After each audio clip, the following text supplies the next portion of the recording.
जय सियाराम मंडळी. आज रविवार आहे आणि रविवार म्हटले की आमच्या गावातला बाजार म्हटलं की श्रेयासाठी 1 कॅरेट पेरूचा काढलेला आहे आणि आमचं कुरडयाचं चालू आहे. आज आम्ही 2 पहिल्या गव्हाच्या कुरडया बनवणार आहे. तिकडं सकाळचा पहिला गाणं माझा हटायला चालू आहे.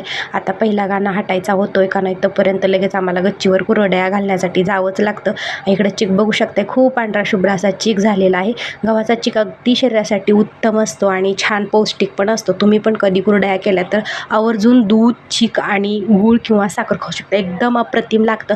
श्रेया बाजारात आली होती बघा, बाजारात पेरू विकायला बसलेली होती आणि ती आली होती पाणी पिण्यासाठी. आता इकडं आम्ही लगेचच रानात आलो. एक घाणा घातला आणि दुसरा आदण ठेवलं. मम्मीली म्हणलं करा आता तुम्ही आणि पिऊ.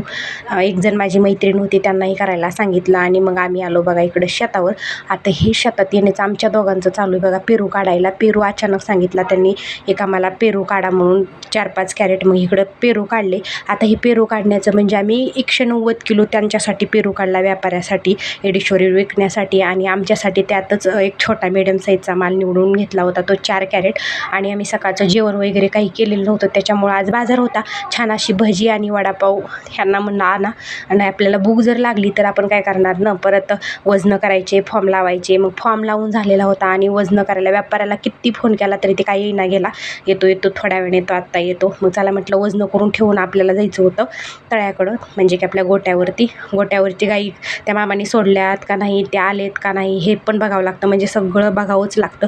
त्यासाठी मग वजनं करून ठेवायचं काम चालू होतं. एकदा का वजनं करून दिले का मग आपण वजनं करून ठेवायचे स्वतः. परत ते घेऊन जातात. त्यांना सांगायचं एवढं भरले बाबा, घेऊन जावा तुमचं तुम्ही. मग इकडं मामा पण आलेले होते कारवडींना.